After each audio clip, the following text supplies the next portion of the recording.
Hey guys, in honor of it being Thursday the 13th, we decided to release a new episode, Friday the 13th, Part 6, the final Friday, which almost every part of is not true, but whatever. We figured you want some new content for those Patreon subscribers, although the Patreon, of course, is getting new episodes this month anyway. But thanks for listening, subscribing, sharing, and doing all those things that you do. Thanks, guys. It's summer, and it's hot, so let's go to camp. This week, we're watching Friday the 13th, Part 4, The Final Friday. I'm Nick Hoffman, host of Myopia Movies and Riff on Cineprom. What panel we have? Hello, this is Daniel, a frequent contributor to popdose.com, and somebody who also has macheted someone in the back to death. Author Matthew W. Quinn, who ran a 5K this morning to support mutual aid Myanmar, and you should look into that as well. Yeah. Sounds like good work for Myanmar. In the meantime, we are talking about a Jason Voorhees movie in honor of summer and camp and hanging out with a terrible, terrible plot. We've done Jason X before, and we've done the original Friday the 13th a million years ago. This is a bad movie. Yes, it is. The Friday the 13th movies have the same issue that the Fast and Furious movies had, in that they don't get good until they become ridiculous. And at this point, they were still trying to take themselves seriously. This movie takes itself so seriously. This is an oddly stacked cast. I don't know. We have Crispin Glover in this and Corey Feldman. Corey Feldman being Tommy Jarvis, who will come back in most of the rest of these movies. Yep. He's definitely in Jason Lives, if I recall correctly. He's in 5 and 6. Well, and there's someone else playing him in other movies, I believe, too. Yeah, in 5 and 6, he's played as an adult, and he's also in like some non-canonical spin-offs. He's an ambulance driver. What non-canonical spin-off would that be? I don't know. I just saw it on the Tommy Jarvis Wikipedia page I posted on Twitter after I live tweeted the last third of this movie. Yeah, and so he's in 3 of these, and he also shows up, I think, in the video game, which came out a couple of years ago, which is... Wait, what? Yeah, there's a Friday the 13th video game, which came out in 2017. You're kidding me. There's a video game around this nonsense? Is it you just play? It's like Doom, except you got a machete and you're stabbing better people? Than that. It's an asymmetrical, multiplayer game, so you have a timer, and randomly one of the... Let's say 10 of us are playing. One of the 10 of you is Jason Voorhees, and your game is to kill as many of them before the time runs out as possible. Yeah, it's kind of fun. I played it once or twice. It's okay. I'll take your word for it that it's okay. Because I played the Evil Dead video game, and basically just Ash fighting zombies. For what system was that? I have no idea. I don't remember. I had PlayStations, and maybe I rented it from the store. There were a couple of those. One of them is just an Evil Dead knockoff. A Resident Evil knockoff. Yeah, there's apparently a PS5 game that's Evil Dead based coming out next year, so... Oh, boy. Yeah. I'm going to guess that's not the one you played. No, this was... I vaguely remember seeing it at a Toys R Us, so you can tell how long ago this was. I'm the oldest gamer. No, I remember the video games section at Toys R Us, and I remember the video games section back in the day when Best Buy would sell Genesis games. It was a good time. I was talking to some people at lunch today, talking about how I remember the Omni and the original Braves Stadium, and I realized I am old. Yes. You are, but I'm only, a year younger than you, so there you have it. So you probably had the Commodore 64 Evil Dead game. With a giant pixel, with a smaller pixel for a chainsaw. That's right. Actually, you probably had the PlayStation 1 for 2000, if I had. That makes more sense. Anyway, so we're doing a Friday the 13th movie, which means there's a bunch of vaguely sexy teens getting together, and Jason's going to kill them all. I'm sorry, vaguely, did you not see Crispin Glover in this movie? So we got to talk about the sexless Christian Glover here. This is a... What, did you just call him Christian Glover? Sorry. Crispin. like a bad snack for kids. Crispin Glover. This is the year before Back to the Future, where he plays Marty McFly's dad, George McFly, and then sues Steven Spielberg, previous episode, for his likeness in the second one, which was used without his permission, which is really something. Yeah, that was a big deal back in the day. Oh boy, this movie. I mean, the weird thing about it is this series was already famous, right? And this was supposed to be the big finale, which I guess they did. Yeah, because the title was the final chapter, and they couldn't keep themselves away for more than a year. Well, I guess it was profitable. That's why they couldn't keep it away for more than a year. But I have no idea why they tried to end it in the first place. I guess because critics hated it. Well, they wanted to be more creative because there's not a final girl in this one. It's a final 12-year-old Tom Savini marries Sue and Not his Tom sister. Savini. Yeah, I think Corey Feldman is I think he's Tom supposed. Savini did the makeup I effects. think he's supposed to be like a little young Tom Savini because he's got all those monster masks in his room. Cool dude, by the way. I met him once. Who, Jason Voorhees? Yes, Okay. actually. Quiet guy, but nice. As long as you didn't disturb his rest and Disturb solitude my slumber, blah. by smoking weed and screwing in his campground. Wouldn't that be awesome if Crispin Glover had been Jason at any point? I'm evil. Come on, man. Give me stop having sex on my property, man. He's bad in this. Well, They're all bad. they're all bad in this. This movie does a terrible job with the cast that is not Tommy Jarvis or his sister or his mother. Or actually kind of does do a terrible job with all of them. It does. The sister, the sister and brother, I think, were decent. I just had a lot of problems telling the other characters apart or getting their names. Well, that's because they were the horny teenagers who were all going to die. Yeah, my friend David and I call them teen slasher meat, except these people are probably in their 20s. As was most teen slasher victims in the 80s. Yeah. So the whole story behind this is that a guy named Frank Mancuso. God bless you. Yeah, right. The father, Frank Mancuso Sr., was the head of Paramount, and his son, Frank Mancuso Jr., in active pure nepotism, had purchased the Friday series and had produced 2, 3, and 4. And they wanted to send this one out on a bang. So Savini comes back, does all the effects, because he also wanted to see the character dead. And then this movie, which cost $2.2 million, grossed almost $40 million. And they're like, who can say no to a sequel, baby? Yeah, wait a minute. They wanted to end the franchise on a bang, and this is what they came up with? They also wanted to end it with the previous one, which also did significantly better. But again, like, I'm a sucker. I would have seen this in theaters, too. Speaking of previous ones, they actually sum up the first 3 movies in like a campfire story. Yes, that's... by a bunch of people who we never see again at Camp Crystal Lake. And also don't die. Like those should be dead meats. Like, That's how you should introduce movies, with them. it should be Crispin Glover and his loser friend who's like, God, I The don't. one who laughs at him for being a dead fuck. A dead fuck, which is something they say way too many times in this. Because the character is that Crispin Glover's character is so incredibly insecure about his sexual talents that, am I a dead fuck is a running joke throughout the entire movie. He's just waiting until he can rescue the woman of his dreams from a parking lot where Biff Tannen is molesting her and all that fun stuff. Well, but like this should be the story that he looks like Sam Levine. That's what I keep. Little Sam Levine keeps telling Crispin Glover in the back. Like, that's what they're talking about. They're like, Crystal Lake, is a place where that Jason Voorhees guy killed everyone. Was it Robot Chicken that had Scooby-Doo at Camp Crystal Lake? It 100% was. Yeah. Like Scoob! Oh. Oh, boy, that would have been something. You know what? That's the crossover I want. A movie of Scooby-Doo tracking down Jason Voorhees. Better movie. Yeah, you're not you when you're hungry, so they give him Scooby snacks and cut to Jason like sitting around the campfire with all the horny teens just smoking weed. I'd pay to watch Jason Voorhees smoke weed. I mean, Yeah, of course.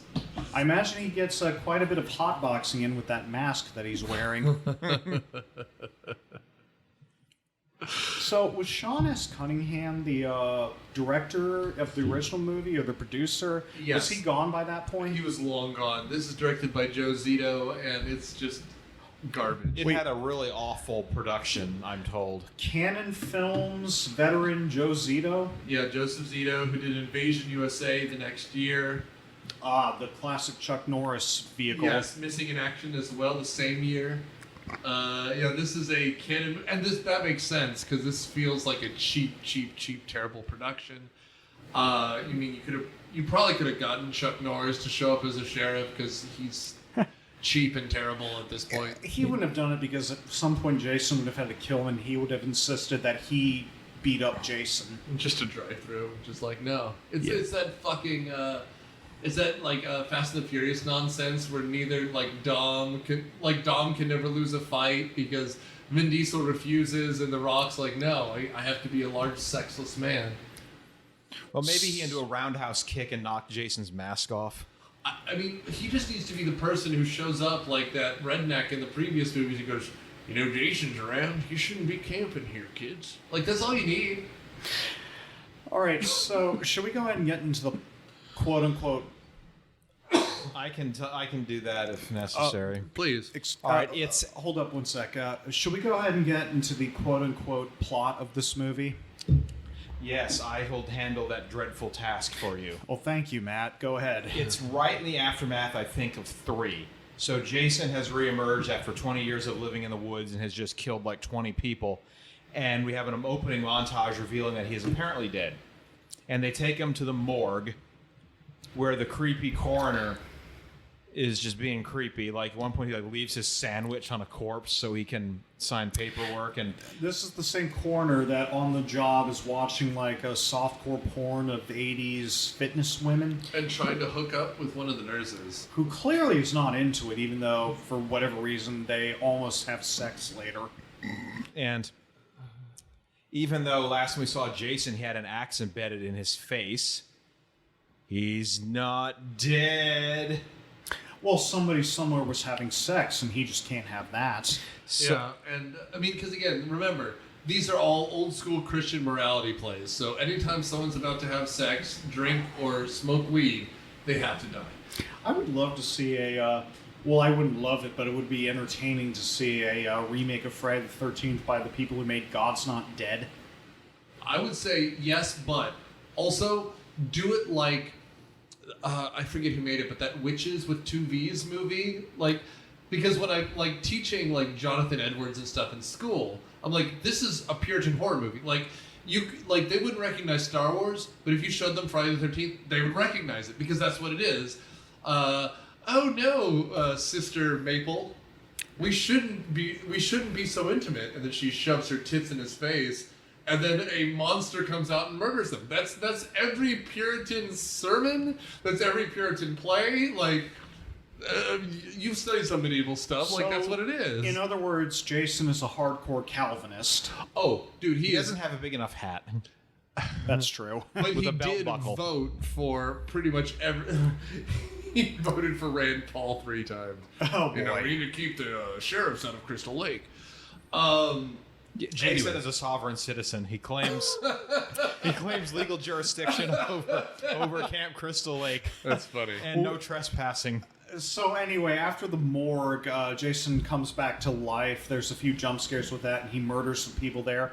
And then he shows up at this cabin neighborhood that's like Tommy Jarvis and his family are in one cabin, and across the street are a bunch of horny teens. Yeah, it's like, I think the backstory is that Mrs. Jarvis and her husband are separated, and she and the kids are staying at this cabin.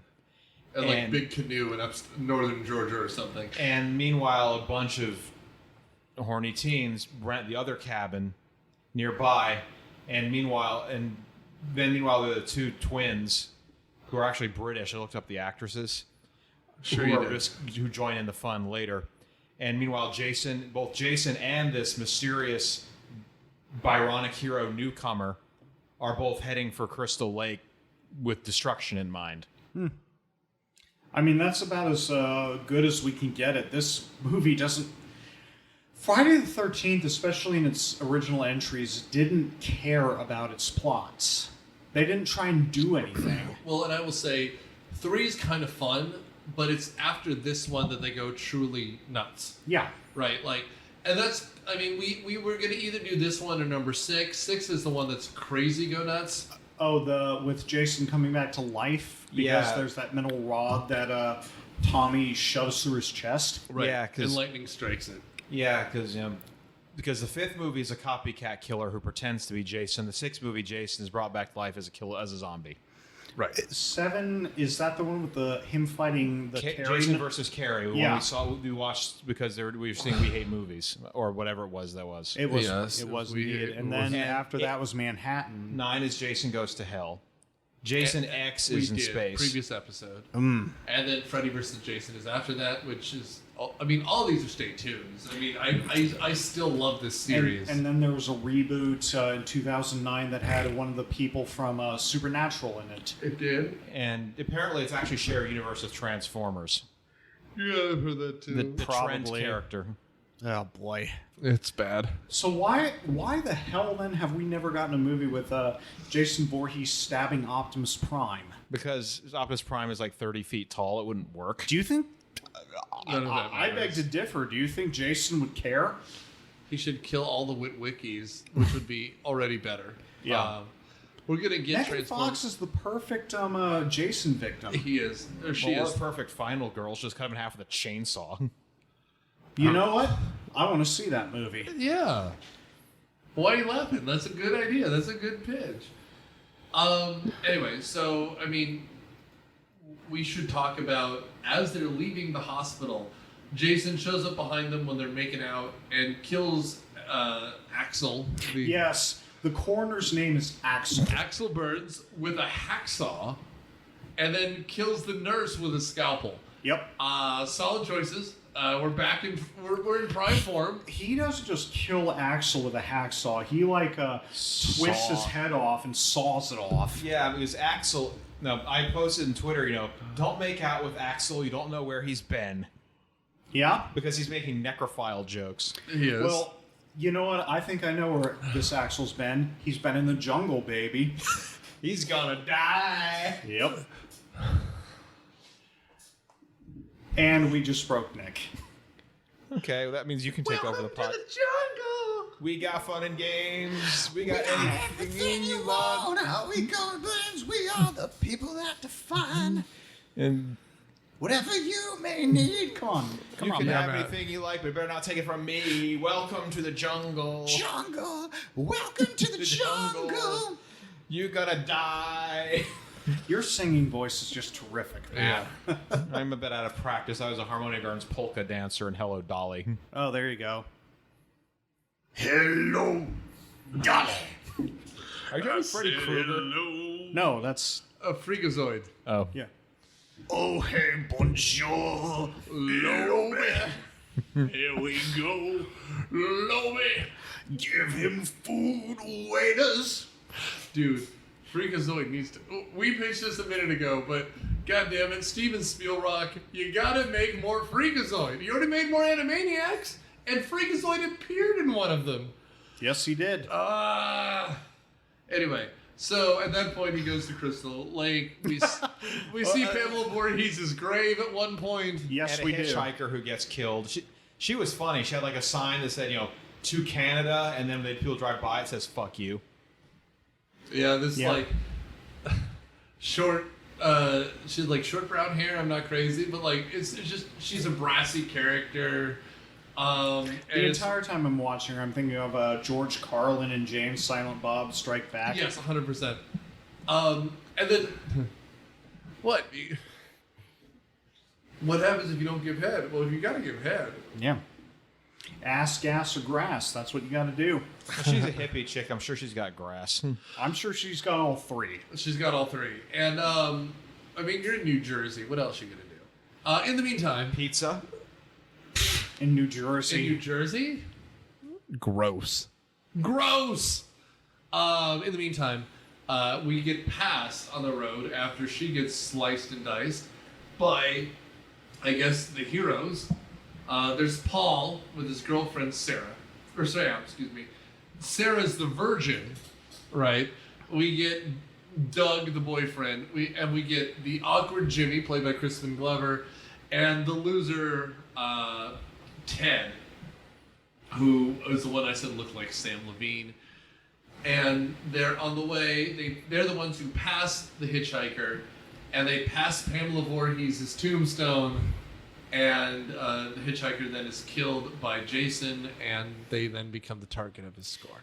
Yeah, and Corey Feldman, how again was he introduced in this movie? He's Tommy Jarvis, the 12-year-old.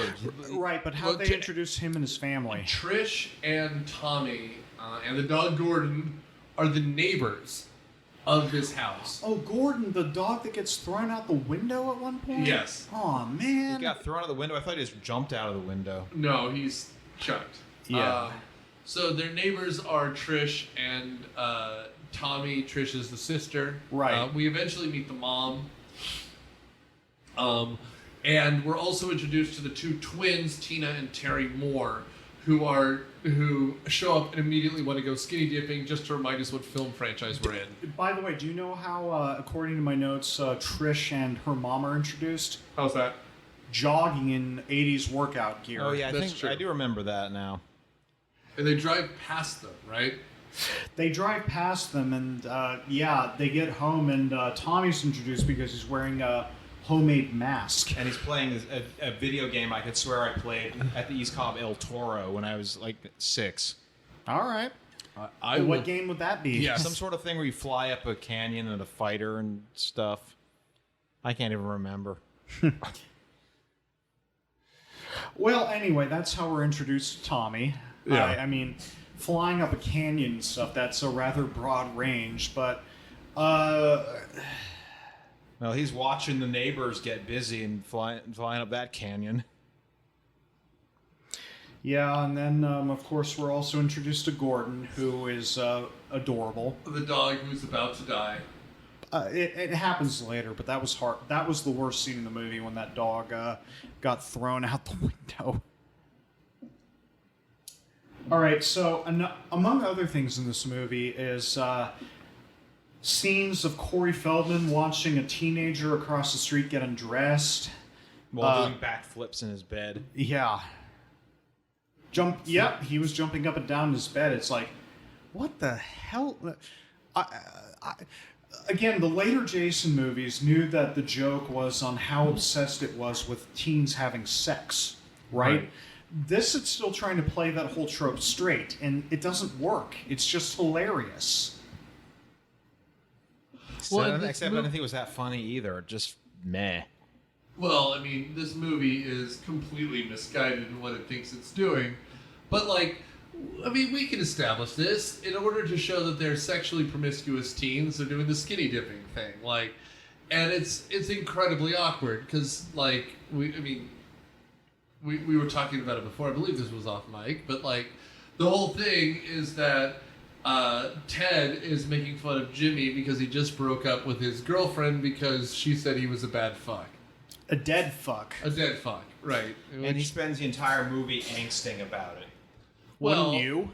Well, yeah, and then he tries to make up for it by scoring with someone later. And then he's like, was I a dead fuck? And she says no. Which... And then he goes and steals her underwear and gives it to Rob, who's a creep. That's right. That is a thing that happens in this movie. Good. You know what? I've even got this in my notes. If you take out all the Jason scenes in the first couple Friday the 13th movies... By the way, it's very easy to remove Jason from this movie. He barely's in it. The first kill happens 14 minutes into this movie, but if you remove all the Jason scenes from this movie, what you have is Mormon porn. That is what these movies are. Well, I was Mormon porn. Why the Mormon part specifically? Because it's so chaste. I was going to say, I was wondering if you said you take Jason's movie, you have 16 candles. No, 16 Candles actually was trying to be a little bit classy, but in this case, oh boy. Good Lord. I mean, I seriously wouldn't be surprised if some of the actresses were cast not by any screen test, but just by whether or not Larry Flint recommended them. Well, I did some looking into some of the actresses. Like the two twins are British. I think some of the other actresses were in like soap operas. Yeah, let's talk these about these were not complete unknowns. They were, I think, TV people. Let's talk about those two twins. Who are they in this movie exactly? I don't really know much about them. I just looked them up because that's how the one audition. They're like, do you have a twin? Like, well, yes. Like, okay, you can be in our movie. So what are their characters doing in this movie? They just show up randomly at the house? Yeah, maybe they're neighbors of the Jarvises and the Horn Dog teens, and they want to get in on the Horn Dog teens. Well, understandably so. I mean, Crispin Glover's there, and you've got a prime young Crispin Glover. That's just real tempting right there. But here's another thing to me about this. Is he the one who dances? He's the dead fuck. But is he? Again, this movie did a very bad job of differentiating and building up the non-Jarvis cast. So is he the one who dances with the girl in the pastels? I believe so. I know he dances at one point, and it's really awkward. Well, I did live tweet this. I'm like, that's how you do it. Doesn't matter if you're a dork if you have the self-confidence. Because he gets her, she jumps up, starts dancing with him too, even if he's, well. Why not? Well, one of the things that gets me about this movie is this was supposed to be the grand finale of what was already a popular franchise, right? Mm-hmm. It feels so low-key. I mean, like you said, Jason's barely in this, so it was you or Nick who just said that, and none of the quote-unquote kills are that great. Yeah. I mean, the movie, about 2/3 of this movie, I thought was not very entertaining. It only starts getting entertaining when the teens are dead and it's the Jarvises versus Jason. Because, I mean, some of the way that he goes through the house doesn't make any sense. Like, he's into the house, he's out of the house, he's in the house. I mean, Rob is stoned out of his mind watching a stag film. So maybe Rob wouldn't notice. But I mean, you got like a 400-pound guy, probably covered in mud, going in and out of the building. Every time he goes in and out, someone dies. You'd think someone else would have noticed him tracking mud in or anything. You'd think, but you'd be wrong, apparently. I mean, this movie, as a finale to Friday the 13th, is just terrible. Yeah, that's one reason I like the movie Hatchet, because the teen slasher meat actually shows some degree of intelligence. I mean, that's why I like Behind the Mask, if you've ever seen that, the Rise and Fall of Leslie Vernon. No. It's a great movie. Well, I mean, half the Friday the 13th movies do it better than that, too. Right? Yeah. I mean, because... So, I mean, we've talked about the twins, you've talked about everything, but, like, the problem with this movie is, first of all, you have to decide whether or not Jason is even going to be in this movie. Which he's kind of not for most of it. And you know what I don't need? I don't need you to establish any of these characters without death. The best version of this, almost, and this doesn't count because it doesn't count, is Scream. Because you know what there is? There's death throughout, and you're establishing people. But there's so much in this movie where people are being established, but no one gives a shit. You know what would have been great is if this movie had Jamie Lee Curtis in like the first 10 minutes. As hinted at being a major character, because she was, in Halloween, she was already a Scream queen at that point, and then she gets killed off like Drew Barrymore in Scream. Yeah, we needed cold open death that isn't about that weird rapist who's trying to hit up with the nurses. What we need is for this to matter. This was originally planned to be the grand finale, and it just feels like a shit Friday the 13th sequel. It's hitting the tropes without anyone caring. Like even like the weird sexy scenes. One of them is a direct ripoff of Jaws. Like, I'm not even going to pretend it's not. Oh, the one with the twin that goes underwater. I'm going swimming for no reason in the middle of the night. Oh no, a shark! Oh, that one. Apparently, the director was a real prick who wouldn't let her get out of the water between scenes. She got hypothermia. Oh, so James Cameron directed this? That's right. His non-union 8th rate equivalent. There you go. Yeah, that was almost a Simpsons reference right there. Well done. Yeah. But Senor Sindler is bueno. You are muerte. You're El Diablo, excuse me. But yeah, I mean, we can get into this. Daniel and I are drinking wine because in order to get laid, Crispin Glover is trying to bring up wine to his lady fair. Where's the corkscrew? Hey, Ted, where's the corkscrew? And they find the corkscrew because Jason jams through his hand and nail him to the table so he can take another weapon to him. And the other guy is so fried on whatever he's not noticing. Watching Victorian era pornography. I don't know where he found this. And apparently that was what they were doing earlier. Is like most of the kids, for kids being a certain value of 25, are just sitting there watching it and they think it's hilarious. That 1900s stag film collection that apparently exists. Nonsense. Is this a porno version of a Brave Little Toaster? You know, it's all the outdated stuff. I don't even know how to respond to that joke. Because the Brave Little Toaster, aren't they all the appliances at an old house? Yeah, but you know what a toaster isn't?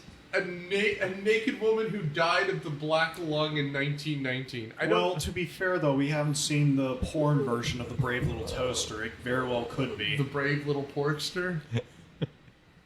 You know what? Here's money. Go make that. Yeah, that's right.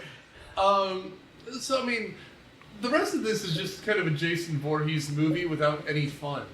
Like, this... The makeup's good because, you know, Tom Savini's here. Tom Savini showed up. He sure did. Man, I wish there was still a market for people like him. There needs to be. I mean, we just did the Flintstones in the recording order, which, you know, whatever. But, like, it's practical effects. This is practical effects. A few years ago, okay. there was a movie called The Void, which is all practical effects. Was it good? It was okay. Okay. But I'm saying they could have employed someone like Savini. Or the Hensons, even. Well, Savini, I think, is past 70 at this point, so he's probably fine doing, like, con appearances and getting money from that rather than actively working. And Baker's passed, right?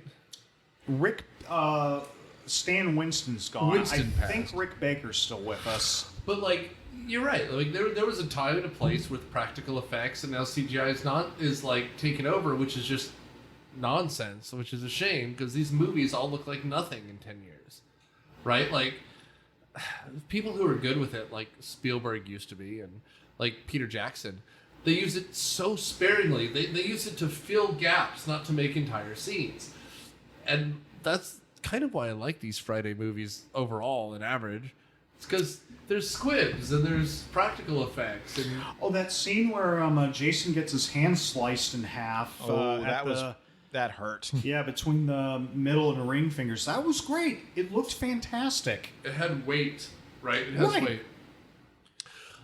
So anyway, we can kind of get back to this, plot as it is. Meanwhile, we have our Byronic hero, tall, dark, and dangerously good-looking, who hitchhikes with them. He helps Tommy fix the engine of the car.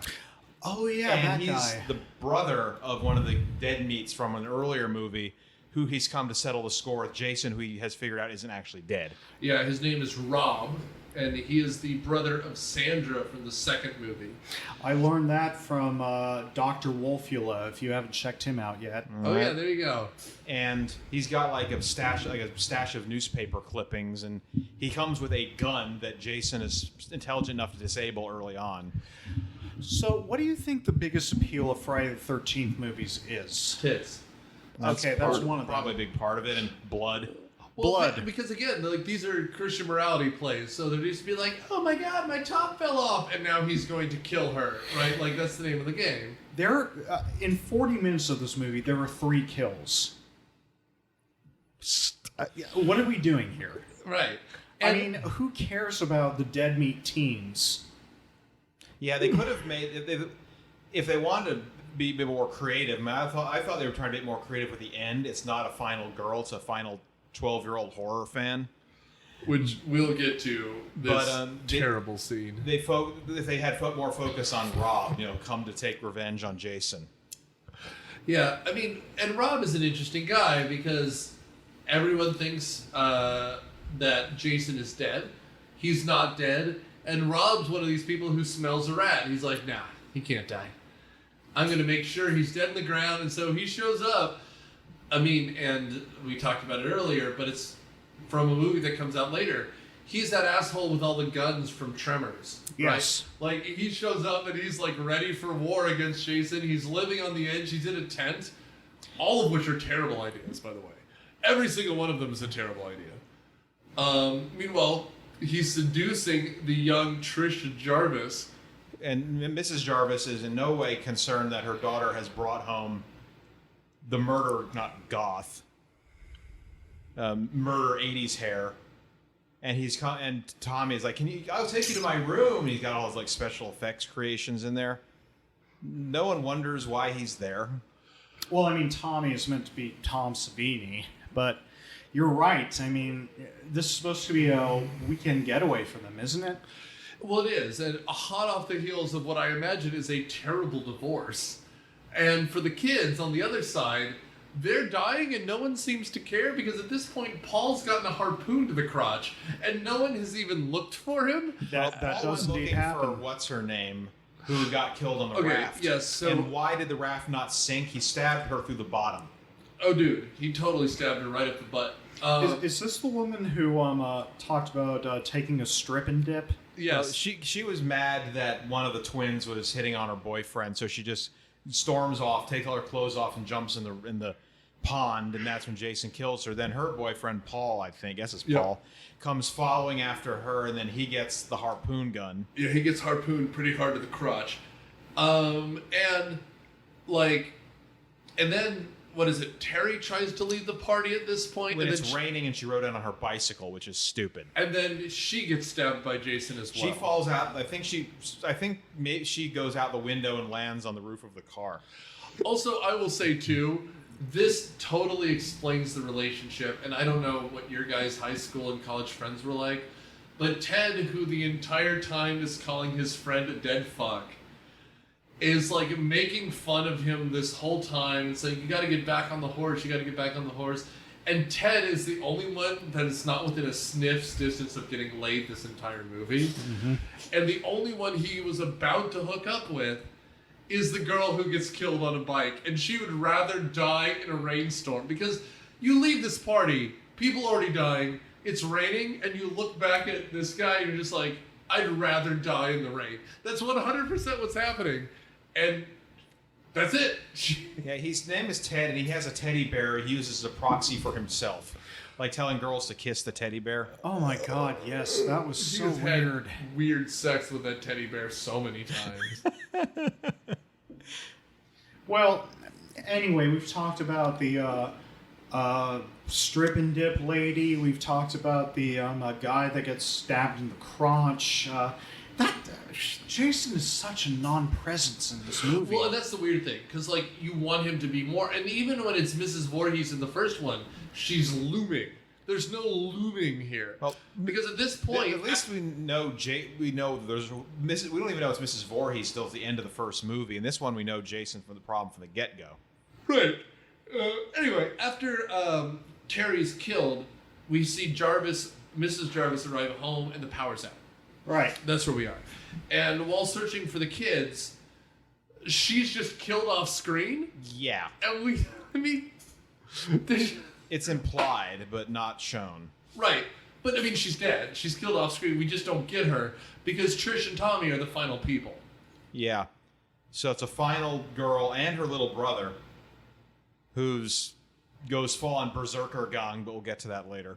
But that's why when what's his name, Rob shows up, he matters because he's the only other adult in this whole movie. And at one point, he and Trish leave Tommy alone. They take the dog Gordon and they go to the murder house. So you leave a 12-year-old boy by himself without a dog when you know there's an adult man with a machete running around. Well, how stupid are these people? Well, the answer. Whole thing, which is weird, is that they do a pretty good job of making Tommy Jarvis like a fairly regular kid. Because when there's like drunk older kids around, you want to pretend like you're a cool older kid, and like obviously he wants to see the girls like skinny dipping, but like. Then you go upstairs and you're like, and he's the littlest Tim Burton or something. Like, he has all these horror things. And you're just like, I like Christmas and Halloween. That might explain why he's able to do what he does. He's the most psychologically prepared of all of them, even if he's 12. Yes, but that's really chicken shit nonsense. Because, like, at the end, first of all, he does the one thing which every horror, like, This movie gets stars because he doesn't just throw the machete and walk away. He turns that skull to jelly. Yeah. And that's what you should do every single time. But at the end of the movie, they cut to the hospital that the sister is in, and he gets this gleam in his eye, like maybe he's the new Jason, and you're just like, no. Even though that makes no sense. Even though the doctor like 2 minutes ago explicitly said it's perfectly normal for him to do what he did. And he should have. Well, before that happened, Trish had been freaking out when he went butt weasel and cut Jason in like 60 pieces. Well, he did. Well, before that happens, we get some scenes with. I called him the Jason Hunter throughout my notes, but the guy who's Rob. Rob. We get some scenes with him and Trish trying to fight Jason, but Jason ends up killing Rob. And the way it was shot, Jason was in the basement with Rob the entire time and was just lurking in the dark. Yeah. So he must have been like in there for like several minutes, and then he just takes down Rob in like about 5 seconds. I did feel some suspense though when we saw Jason, and I know Nick's looking at me, it's like, suspense, really? They did manage it later on a couple times. Well, a couple times, like when Jason's stalking Trish, because like, okay, I've just, as we're recording this, I played Resident Evil 8 not too long ago, so like, Lady Dimitrescu, is that you? That's right. Totally. Like, I don't get that. Like when Trish is in Rob's tent and someone is coming up on her, and then the machete comes down and it's Rob who thought it was Jason in his tent. That was actually well done. Yeah. Yeah, that's a fine scene. The problem is for me, the tone on these movies generally is all over the place, right? Because you cut between like a sexy teen situation and then Jason killing someone. Like that's the whole thing. But generally it's building in suspense. This one, the suspense just derails and they're like, let's just watch Charlie Chaplin pornography for 20 minutes. Can we at least talk about the scene where Jason's unmasked? Okay, so I believe this is Tommy Jarvis throws the machete and cuts the mask off, and he goes. Rrrr! Yeah, this is after I think it was Trish who brings the machete down on him between his hand and cuts through his hand all the way to the wrist. And I'm like, shit. That's good. That's gory. Well, and then Jason just looks at it and then keeps on trucking. Yeah, I mean that man is. I mean, a few minutes earlier he had an '80s television brought down on his skull. Yep. Yeah. I mean, and this isn't like super ripped monster Jason later on. He's actually a much smaller person. Takes a licking and keeps on kicking. Quote unquote smaller. It's still Rutger Hauer. He's still 7 feet tall. I mean, and he bear hugs this stuff. Like, and that's the other thing which they do well in this movie. Like, the machete meets no resistance. Right? Like, when he's cutting into someone, it's like a fucking Reddit cake post. Like, it was a cake the whole time. Like, it's nonsense. But that's the killing machine. Like, it's terrible, and I'm sure it's in Mortal Kombat. But, like, Jason Voorhees versus the Terminator, like, that's what it feels to me like at this point. Right? Like, his head doesn't matter, nothing matters. He's just one arm machine god. Right? Yeah. Yeah, basically. Which, that's another thing about this franchise. That had already been done so much better in the Halloween movies. Sure, and this is where the two lines blur. Like, you could have a Michael Myers Voorhees crossover in this one, and it wouldn't make any difference. Because, like, the first couple Friday movies are very different than the first couple of Halloweens. But at this point, yeah, one's more neck-breaky and one's more machete-y. But, like, that's why the sixth one of these is so much fun, because then you get back to the whole silliness of it. Like, oh my god, I'm gonna get naked and take a shower. Like, oh my god, this giant 8-foot zombie is killing me. And he's resurrected by voodoo, maybe? I thought it was some sort of Frankenstein thing where he got struck by lightning. Yeah. Well, right, but he comes back to life in all of these, so it could be anything. My personal favorite resurrection of Jason is when that coroner ate his heart. In Jason Goes to Hell. Jason Goes to Hell, they got more exotic. I mean, to be fair, we did Jason X where they discover him on DVD in space, and they just bring him back. And in that movie, he kills David Cronenberg. He does. I mean, the scene also plays out like the Johnny B. Good scene in Back to the Future. Jason Voorhees? The Jason Voorhees? Listen to this! And it's Chuck, Jason, it's your cousin Marvin. Marvin Voorhees. You want to kill some sexy teens? Well, listen to this. But yeah, so they eventually cut his fucking face off. And Well, they cut his face off, and that's how we see. That's how we see. Yeah, one of I think it was Tommy wings him. Like he cuts the cable off the mask and gashes his face, but it's not does not do enough damage. Well, we see the machete go through his face, if I recall, and then his fingers. That's when Jason. That's when they kill the hell out of him with that. And then he slashes him through his right eye. Jason falls forward, and the machete very slowly. Oh my god! That was squicky. That was phenomenal special effects. Hey Matt, have you ever seen Lucio Fulci's Zombie? Great movie. Is that the one where the zombie fights the shark? Yes. Yeah. No. Good. Well, I'm about to say, if you thought that was squicky, you poor naive child. Yeah, you need to see it. It's good. It's really something. But at that point, then what happens, what Matt was saying was, they hug, Trish and Tommy embrace, like, oh, we did it. And then Jason starts clenching his fingers. And then Tommy just chops him into chopped liver. But we forgot that Tommy shaved. But we forgot Tommy went full Rambo and shaved his head. Badly. Well, deliberately, so he looked like Jason as a kid, I guess? Yeah, it's like psychological warfare. Which happens in several of these. Like in the first one, when Jason is defeated by putting on his mom's sweater. I think so? Yeah.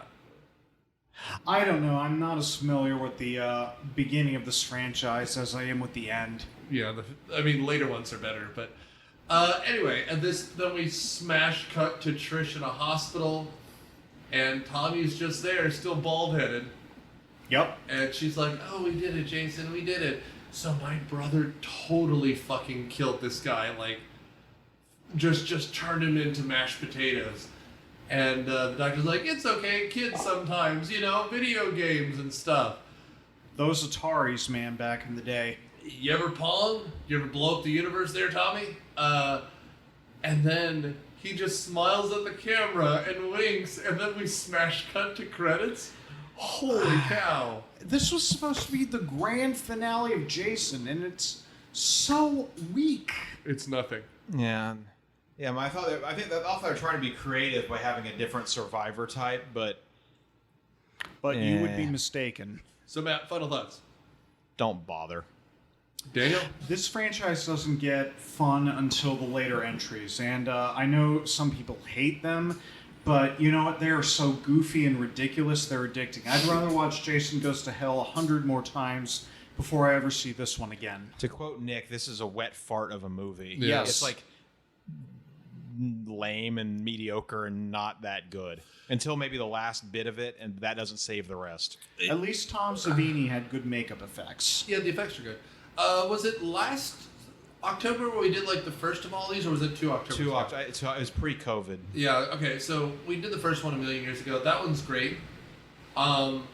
This one is nothing. Like, at one point I watched through all of these, and I gave this one a pass because it was okay. And like Crispin Glover looking for the corkscrew and getting stabbed through his hand, that's funny. But like, this is really nothing. Like, the 5th, 6th, and 7th one are just like, I'm just topless for no reason. Oh no, a machete! Like, if you're putting one of these on at a party, follow Sudsy's advice and go for like number 6 or number 8. Like, those are the ones that you can just kind of watch and enjoy. Or just we'll go see Freddy versus Jason. That was intended as a comedy from the beginning. Well, but like that's I think that falls into this. Like, it totally works. It's just like this one is just. Oddly, it feels safe in some ways. Like, this could be much more crazy violent or more nude silliness. It's nothing. Like, if this was the first one, the franchise never would have been picked up. Yeah. No, it wouldn't have been.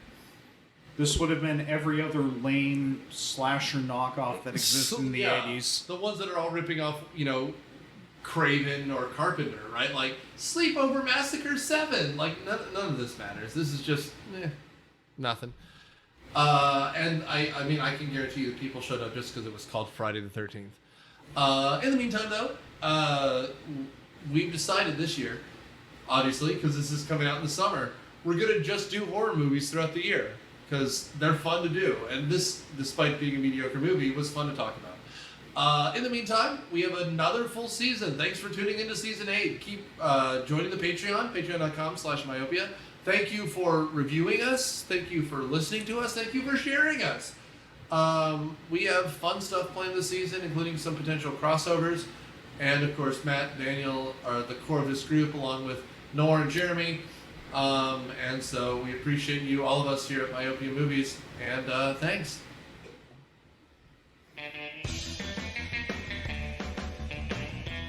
Myopia Movies is produced by Nick Hoffman and Daniel Settis. It is hosted by Nick Hoffman and Daniel Settis. Mission Briefing is hosted by John Copsey. Podcasts are edited by Daniel Settis, and Patreon is edited by Nick Hoffman. Our engineer is Nick Hoffman. The theme song is Surf Shimmy by Kevin MacLeod from Incomptech.com. Licensed under Creative Commons by Attribution 3.0 license.